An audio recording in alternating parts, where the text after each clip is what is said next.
በስመ ስላሴ በስመ አብ ወወልድ ወመንፈስ ቅዱስ አሐዱ አምላክ አሜን። ሰላም እግዚአብሔር አምላክ ምስ ኩላትኩም ይኹን። ህዝበ ክርስቲያን ከመይ ውዕልኩም ከመይ ኣለኹም? አነ እግዚአብሔር ይመስገን። ክብሪ ይስፋሕ መድኃኔ ዓለም ክርስቶስ ልዑል እግዚአብሔር አምላኽና ክሳብ ሰዓት እዚኣ እትጸንሕ እስትንፋስ ዓዲሉ ብጸጋን ብጥዕናን ስለ ዘጽናሕናን ዝዓቀበናን ክብርን ምስጋናን አምልኮን ውዳሴን ዘላለም ንዑ ይኹኖ። ከምኡውን ነታረርት ህሊና ቅድስተ ቅዱሳን ንጽሕተ ንጽሓን ዝኾነት ወላዲተ አምላክ ወላዲተ ቃል ኪዳነ ምሕረት ኪዳነ ቃል ዝኾነት ኪዳነ ምሕረተይ ወዳ ብዝሃባ ክብርን ምስጋናን ውዳሴን ይብዛሕያ። ከምኡውን ንኹሎም ቅዱሳና እግዚአብሔር አምላኽና ብዝሃቦም ክብሪ ብዝሃቦም ቃል ኪዳን ከከም ማዓርጎም ክብርን ምስጋናን ውዳሴን ይብዛሕዮም አሜን። 19 ጥቅምቲ ዝንበብ ትጽለ ስንክሳር ዝሰምዕ ዘንብብ ፍቕሪ ጎይታ ኣብ ልቡ ይሕንብብ። ጸሎትን ተራዳእነትን ናይ ኩሎም ቅዱሳን ድማ ይረክብ። ዝክረ ጻድቅ ለዓለም ይህሉ ናይ ቅዱሳን ጽድቂ ንዓለም እዩ ዝነብር አሜን። ጸሎትን በረኸትን ረድኤትን ናይ ቅዱስ ገብርኤልን ናይ አቦና ይምርሃነ ክርስቶስን ምስ ኩላትና ይኹን አሜን። በስመ አብ ወወልድ ወመንፈስ ቅዱስ አሐዱ አምላክ አሜን። ቅዱስ ይምርሃነ ክርስቶስ ንጉስ ጥቅምቲ 19 በዛ መዓልቲ እዚኣ ከም ጻድቃን ነገስታት አብርሃን አጽብሃን ንግስናን ቅድስናን ዘጣመረ ጻድቅ ንጉስ ይምርሃነ ክርስቶስ አዕረፈ። ቅዱስ ይምርሃነ ክርስቶስ ዘርኢ ሓረጉ ካብ ሱር ዛግዌ ነገስታት ክኸውን እንከሎ አብኡ ድማ ግርማ ስዩም ይበሃል። እዚ ድማ ኣብ መጀመርያ 1000 ዓመት መወዳእታ ነጊሱ ዝነበረ እዩ። ጃን ስዩም አቦ ንጉስ ላሊበላ ጠጠው ድም ንጉስ ንግርማ ስዩማን ኣሕዋት እዮም። እዚ ቅዱስ ክውለድ ከሎ አብኡ ብህይወት ኣይነበረን። ኣዲኡን ናይቲ ወቕቲ ኣቦታትን ይምርሃነ ክርስቶስ ይምርሃና በልዎ። ገና ካብ ህፃነቱ መንፈስ ቅዱስ ስለ ዝሓደሮ ረቡዕን ዓርብን ናይ ኣዲኡ ጡብ ኣይጥዕምን ነበረ። ኣዲኡ ግን ብዘይ ምርድኣ ትጭነቕ ነበረት። ናይቲ ወቕቲ ንጉስ ጠጠው ድም ድሕረይ ቀፂሉ ዝነግስ እንተ ዝፈልጦ እናበለ ክምነ እንተሎ ኣብ ሕልሙ ህፃን ይምርሃነ ክርስቶስ እዩ ዝብል ብምርኣዩ ነቲ ህፃን ኣምጽኦ። ካብ ጽባቐ መልክዑ ሰላዕለ ቅንኣት ስለ ዝሓደሮ ንኣማኸርቱ እንታይ ክገብሮ በሎም። ንሶም ድማ እንተቐትልካዮ እግዚአብሔር ብደሙ ክሓተካ እዩ፣ ግን ንኸይወርሰካ እንተደሊኻ ጓሳ ግበሮ በልዎ። ድሕሪ 7 መዓልቲ ግን መጺኦም ኦ ንጉስ ፈጣሪ እንተ ኢሉ ዝተርፍ ነገር ስለዘየለ በቃ ሱቕ ኢልካ ቀተሎ በልዎ። በታ ሰዓት እቲኣ ድማ ቅዱስ ሩፋኤል ካብ ሰማይ ወሪዱ ንኣድኡ ይምርሃነ ክርስቶስ ሃብኒ በላ። እታ ኣደ እያ እሞ ጨነቓ። እቲ መልኣኽ ግን ከም ዝሕልዎ ቃል ኣትዩላ ካብ ላስታ ነጢቑ ካብ ሕቑፋ ነጢቑ ኣብ ኢየሩሳሌም ሓብኦ። ቅዱስ ይምርሃነ ክርስቶስ ድማ ንዓመታት ተማሂሩ ዲቁና ተቐበለ። ኣብ ከባቢ ኢየሩሳሌም ድማ ብጾምን ብጸሎትን ተወሲኑ ንፈጣሪኡ እናገልገለ ወንጌል እናሰበኸ ናይ ጉብዝና ዕድሚኡ ከደም።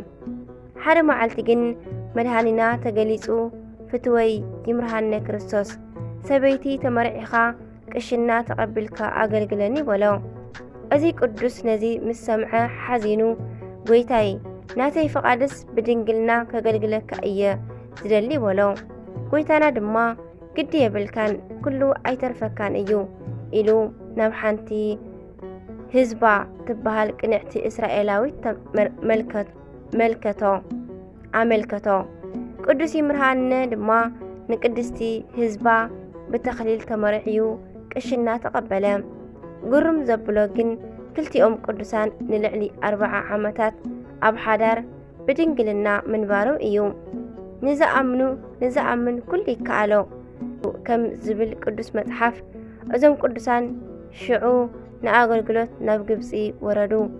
ኣብኡ ንውሑድ ዓመታት ምስ ጸንሑ ቅዱስ ይምርሃነ ክርስቶስ ናብ ኢትዮጵያ ክምለስ ደልየ ሓደ መዓልቲ ህዝቢ ተኣኪቦም ጸሎተ ኺዳን እናመርሐ እንተሎ እግዚአብሔር ኣብ ወሃቤ ብርሃን እትህብ እግዚአብሔር ኣብ ዝብል ምስ በጽሐ ናብ ሰማይ ብዓብይ ድምፂ ኣስመዐ ካብ ሰማይ ድማ ኣቤት ዝወደይ ዝብል መልሲ ይመጻሉ ይምርሃነ ድማ እንታይ ደኣ አንታ ጎይታይ ኣብ ናይ ሰብ ሃገር ረሳዕኻኒ እንተበሎ ኣይረሳዕኹኻንኮ ክቐትለካ ዝደሊ ንጉስ ሞይቱ እዩ እሞ ኬድካ ንገስ ክብል ኣዘዞ እዚ ቅዱስ ድማ ንሰበይቱ ህዝባ ሒዙ ላስታ ኣብ ዝበጽሓሉ ጊዜ እቶም ህዝቢ ብዕልልታ ተቐቢሎም ሽዑ አንገስዎ ኣብኡ ድማ ን15 ዓመታት ቅዱስ ሩፋኤል እናተራድኦ ሕብሽትን ጽዋእን ካብ ሰማይ እናወረደሉ ቀዲስዎ እዩ ሃገሩ ድማ መርሐ ሓደ መዓልቲ ግን ሕማቕ መኸርቲ ተወሳኺት ሰበይቲ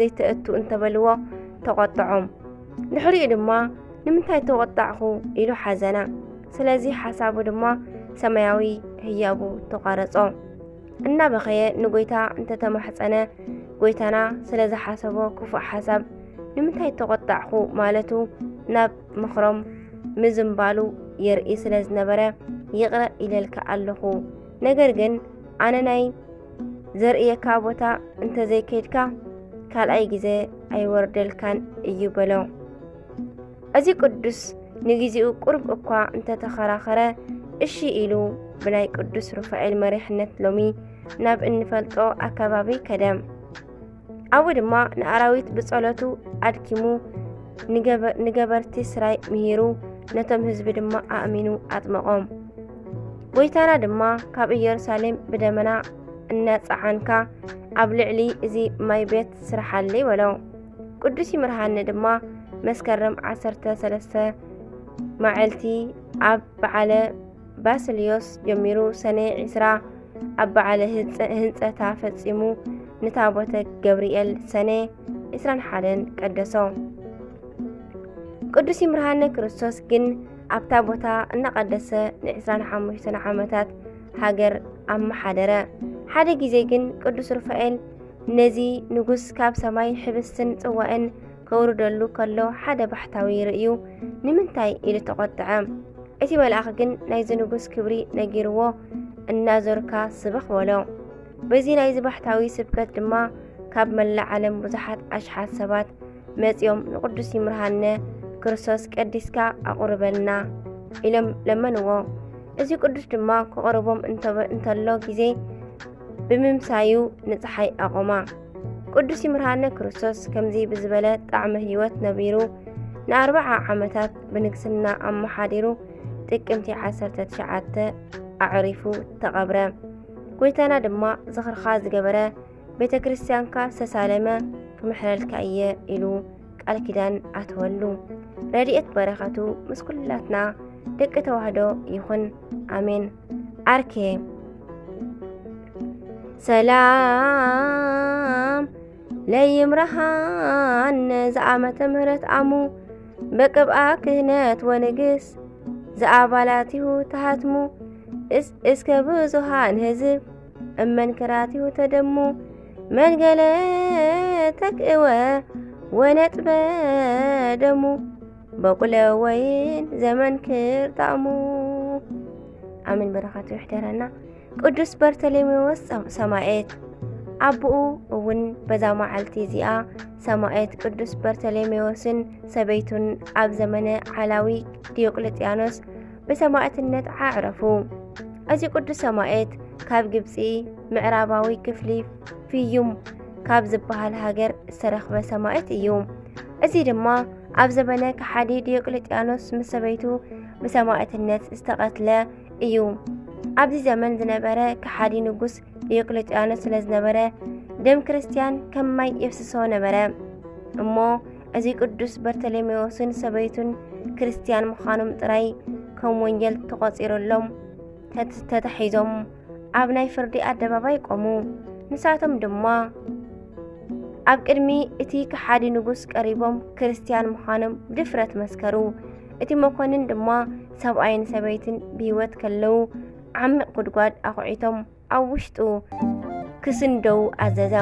ከምቲ ዝተኣዘዘ ድማ ብሂወት ከለው ናብቲ ዓሚቕ ጉድጓድ ተደርብዮም ጥቅምቲ 19 ሰማዕትነቶም ፈጺሞም ናይ ክብሪ ኣኽሊል ተጎናጸፉ። ንእግዚኣብሔር ኣምላኽና ምስጋና ይኹኖ። ንዓና እውን ብጸሎቱ ይምሓረና፣ በረኸት እውን ምሳና ትንበር ንዘላለም ዓለም ኣሜን ኣሜን። ኣርኬ ሰላም ለበርተሌሜዎስ ወለብእሲቱ ዝህጽኑ እለ በክርስቶስ ተኣምኑ መኮንን ኣላዊ በዛኣክረየ ወአልያኑ በውስተ አዘቅት እሙቅ እስከ ህቡረ ተደፍኑ እንዘ ህያዋን እፎ ሙታነ ኮኑ። አሜን። በረከተ መሕደራና አቡነ ዮሐንስ ዘሃገረ ጸይለም ካብ እውን በዛ ማዓልቲ እዚኣ ጸይለም ካብ እትበሃል ሃገር ዝተረኽቡ አቡነ ዮሐንስ ዕረፍቶም እዩ። እዞም ቅዱስ አቦ ወለዶም አብርሃምን ሳራን ለውሃትን በዓል ጸጋታትን ነበሩ። አጋይሽ በመቀባል ድማ ይተጉ ነበሩ። ሓደ መዓልቲ 200 መነኮሳት ብምእንጋድ ተቀቢሎም አንገድዎም እሞ ምሸት እቶም አጋይሽ ወድኹም ኣበይ ኣሎ ኢሎም ሓተትዎም። ንሳቶም ድማ ቆልዓ ከም ዘይብሎም ምስ ነገርዎም እቶም መነኮሳት መሪቆም ሕያዋይ ቆልዓ ከም ዝወልዱ ነጊረምዎም ከዱ። ድሕሪ ቁሩብ መዓልታት ድማ ሳራ ጸነሰት እሞ አቡነ ዮሐንስ ተወልዱ። ብሃይማኖት ብምግባር ድማ ኣዕበይዎም። አቡነ ዮሐንስ ኣብ 17 ዓመቶም ካብ ወለዶም ተሓቢኦም ንመነኮሳት ተኸቲሎም ከይዶም ገዳም ኣተው። ኣብ በረኻ ከለው ድማ ኣቦኦም ስለ ዝዓረፉ ንበይኖም ተረፉ። ናይ ጸይለም ወታደራት ድማ ኣብ መንገዲ ረኸይቦምዎም ምስ ክልተ ኣዋልድ ኣሲሮም ወሰድዎም። ወታደራት ኣብ መንገዲ እንተለው ንእንስሳታቶምን ንዕኦምን ዝሰትይዎ ማይ ሰኣኑ። ኣባ ዮሐንስ ድማ ብሓይሊ ፈጣሪየይ ኣብዚ በረኻ ማይ እንተኣፈልፊለልኩምስ ትሰድንዲኹም ኢሎም ሓተትዎም። እቶም ወታደራት ድማ ክለቅዎም ምስ ተሰማምዑ ኣባ ዮሐንስ ብስም ፈጣሪኦም ጸልዮም ማይ ኣፈልፈሉ። እቶም ወታደራት ድማ ከምዚ ዝበለ እሞ ከቶ ካብ ዝኾነ ኣይንረክብን ኣይንሰድድን ኢሎም ናብ ሃገሮም ጸይለም ወሰድዎም። ነገር ግን ናብ ሃገሮም ዓብይ መቕዘፍቲ መጾም። ንአቡነ ዮሐንስ ዝሓዞም መራሒኦም ድማ ምስ ቤተሰቡ ሞተ እሞ ሰበይቱ ጥራይ ተረፈት። ንሳ ድማ አቡነ ዮሐንስ መሰሪ ሰብ መሰልዋ እሞ ኣብ መደቀሲኦም እንተለው ብእሳት አቃጺላ ክትቀትሎም ሓሲባ እሳት አንደደትሎም። ነገር ግን ጎይታና ፈጺሙ ኣድሓኖም። ነዚ ዝረአዩ ብጣዕሚ ብዙሓት ሰባት ኣሚኖም ተጠመቁ። ኣቦና ናብ ካልእ ሃገር ከይዶም ብእሳት ዘምልኹ ሰባት ረኸቡ። ዘይምፍላጦምን ከንቱ እምነቶምን ብምግላጽ መሃርዎም። እቶም ክፉኣት ግን ብክፍኣት ተንስእዎም እሞ ንኣቦና ሒዞም ናብቲ ውሽጢ ዘምልኹሉ እሳት ኣእተውዎም። ዝተኣዘዘ መልአኽ መጺኡ ድማ ኣድሓኖም። ደጊሞም እውን ናብቲ እሳት ኣእተውዎም። እዚ እውን እቲ መልአኽ ኣድሒንዎም ብሰላም ወጹ። ንሳልሳይ ግዜ ድማ ናብቲ ውሽጢ እሳት ኣእተውዎም። ሕጂ እውን መልአኽ ኣድሒንዎም ብሰላም ወጹ። ኩሉ ማዮም ድማ ናብ ደምነት ለወጠሎም። ነዚ ዝረአዩ ኩሎም ኣሚኖም ተጠመቁ። 400,000 ሰባት ድማ ብኢድ ኣቦና ተጠመቁ። በረኸተ ምሕደረና። አቡነ ዮሐንስ ድማ ነቶም ዝተጠመቁ ኣሕዛብ ቤተ ክርስቲያን ሰሪሖምሎም ብዙሕ ምስ ኣገልገልዎም ገድሎም ፈጺሞም ጥቅምቲ 19 በዛለም መዓንቲ ብሰላም ኣዕረፉ። ንእግዚኣብሔር ምስጋና ይኹኖ። ንዓና እውን ብጸሎቶም ይምሓረና፣ በረኸቶም እውን ምስ ኩላትና ተሃሉ ንዘለዓለም ዓለም ኣሜን ኣሜን ኣሜን። ኣርኬ ድማ ከምዚ ይብል ሰላም ለዮሐንስ በስልጣነ ቃለ ዘአዘዛ ይኩን ደመ ለፈለገ ጸይለም ውሂዛ وسلام لردؤ صقوية سناي مآزا انت توهب لموت ان زوئتو وريزا لنفس أعلاف كما يكون بيزا كابون بزا معلتي زيا أبا سمون قدماوي نسام ساتي زوجزو أبو إبسكوباسات كمون صادقان اللي مترا مذكرتهم إيوم نجزاوير مسكانا يخنو نعناون بصلاتهم إذا قدسان يمحرنا نزل عالم آمين ጥቅምቲ 19 ዝኽበሩ ዓመታዊ ናይ ቅዱሳን በዓላት ድማ ቅዱስ ይምርሃነ ክርስቶስ ጻድቅ ንጉሰ ኢትዮጵያ፣ ቅዱስ ዮሐንስ ዘጸይለም፣ አባ ስምዖን ገዳማዊ፣ ቅዱስ በርተሎሜዎስን ሰበይቱ ሰማዕታትን ሰበይቱን፣ አበው ኤጲስቆጶሳት ሳምሳጢን ያወገዙ ጻድቃን እለ መጠራ ب19 ዝኽበሩ ወርሓዊ በዓላት ድማ ቅዱስ ገብርኤል ሊቀ መላእክት፣ ቅዱስ ኤስድሮስ ሰማዕት፣ አቡነ አብየ እግዚእ ጻድቅ፣ አቡነ ስነ ኢየሱስ፣ አቡነ ዮሴፍ ብርሃነ ዓለም። አሜን አሜን አሜን። ስንክሳር ድሰምዕ ዘንብብ ፍቅር ጎይታ ኣብ ልቡ ይዕብብ ሓለዋን በረኸትን ናይ ኩሎም ቅዱሳን ድማ ይረክብ። አሜን። ዝክረ ጻድቅ ለዓለም ይህሉ በረኸትን ጽድቅን ናይ ቅዱሳን ንዓለም እዩ ዝነብር። አሜን። ዝወደቐ ዝነጠበ ብኣፈ ቅዱሳን ትጓል መላእክት ተኣርመሊ። አሜን። ወስብሐት ለእግዚአብሔር ወለወላዲቱ ድንግል ወለመስቀሉ ክቡር። ዝወደቐ ዝነጠበን ብኣፈ ቅዱሳን ትጓል መላእክት ይተኣርመሊ ብድጋሚ። አሜን አሜን አሜን።